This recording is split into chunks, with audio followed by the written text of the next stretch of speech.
140 arrestations administratives, c'est le bilan des incidents qui ont éclaté hier à Bruxelles à la fin de la manifestation de soutien au peuple palestinien.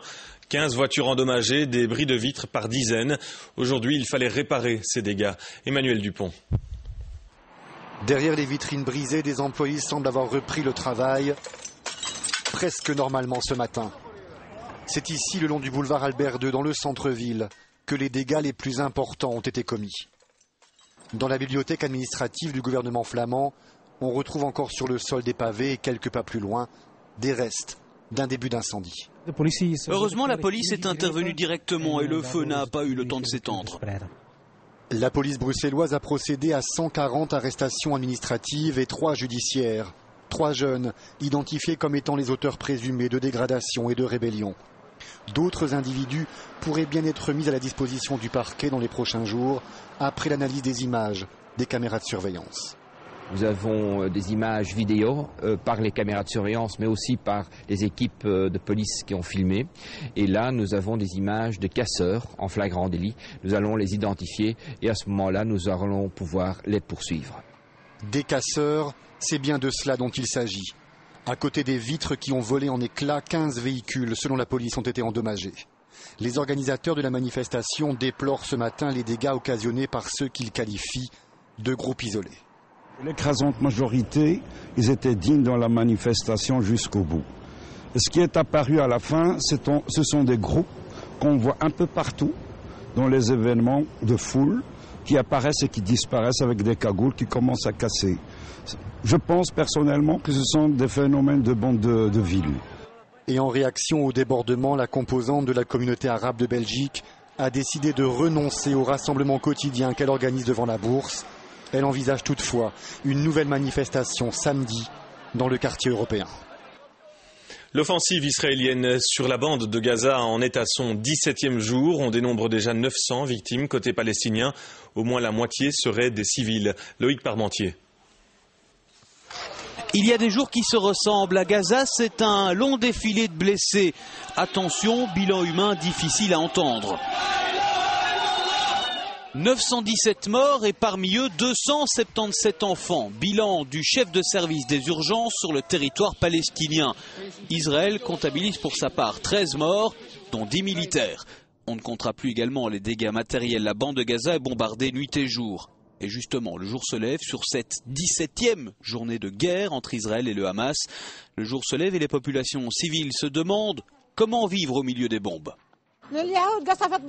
Ils bombardent nos maisons. Ils les détruisent. Qu'est-ce qu'on peut faire? Où est-ce qu'on va aller? Il n'y a plus d'endroit sûr. En temps de guerre, l'image devient un enjeu de propagande. À ces maisons détruites ou ces enfants blessés, Israël réplique par de la technologie. Cette vidéo est censée prouver qu'un pilote israélien peut toujours éviter les cibles civiles. Israël en guerre contre le Hamas, l'État hébreu veut en finir avec les tirs de roquettes, des tirs en provenance de la bande de Gaza. Au sol, pendant que les réservistes israéliens sont rappelés pour partir au combat, c'est le ballet diplomatique, Tony Blair ou encore un responsable espagnol, tous appellent au cessez-le-feu. Mais sur ce terrain diplomatique, Israël annonce aujourd'hui qu'ils continueront leurs actions militaires aussi longtemps que nécessaire. Fin de négociation. En direct de Jérusalem, nous retrouvons notre correspondant. Bonsoir Georges Lévy. À en croire les dernières déclarations du Premier ministre israélien, l'État hébreu est plus que jamais déterminé à mettre le Hamas hors d'état de nuire. Effectivement, le Premier ministre en visite dans le sud du pays, précisément là où ça chauffe, a réaffirmé de façon tout à fait imperturbable qu'Israël poursuivrait d'une main de fer ses frappes contre le Hamas jusqu'à ce que 2 conditions soient réalisées, à savoir la fin des tirs de roquettes et autres obus de mortier sur les localités israéliennes et la fin de l'infiltration d'armement en provenance de l'Égypte essentiellement, le fameux axe de Philadelphie par lequel le Hamas jusque-là était approvisionné. Donc pour l'instant, comme vous l'avez très bien dit, l'offensive se poursuit, bien que quelques signes d'une fin des hostilités commence à être perçue aussi bien côté israélien que côté Hamas. Alors justement, ce conflit très meurtrier attire les foudres de la communauté internationale. Les chefs de la diplomatie arabe se réuniront ce vendredi à Koweït. À quand un véritable cessez-le-feu ?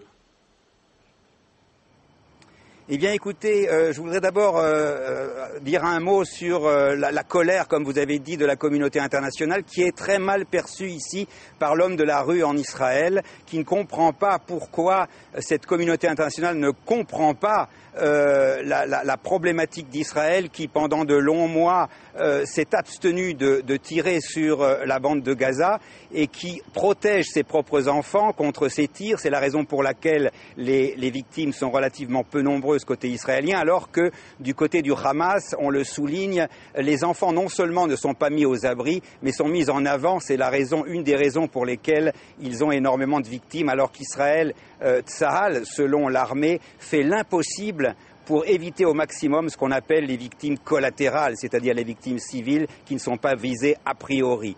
Alors pour ce qui est de la fin des hostilités, comme je vous le disais, quelques signes avant-coureurs permettent d'espérer que dans les prochains jours, le Premier ministre Ehud Olmert l'a dit lui-même, on va aller vers l'armée israélienne pourra éventuellement se retirer, à condition que donc ces deux conditions soient remplies, mais également on se rend compte que le Hamas est pratiquement aux abois.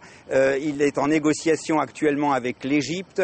Au Caire se déroulent des pourparlers et le Hamas de Gaza serait sur le point d'accepter une trêve. Et dans les milieux militaires israéliens, on estime que cette fois, cette trêve sera vraisemblablement respectée parce que le Hamas n'a plus du tout les moyens qu'il avait au départ, même s'il a encore la possibilité d'envoyer des roquettes sur Israël. Eh bien, merci à vous, Georges Lévy, en direct de Jérusalem, pour toutes ces précisions. Et sachez que demain, RTL Plus reviendra sur le conflit dans la bande de Gaza. Vos questions et réactions via rtlinfo.be. Le conflit israélo-palestinien sera l'un des dossiers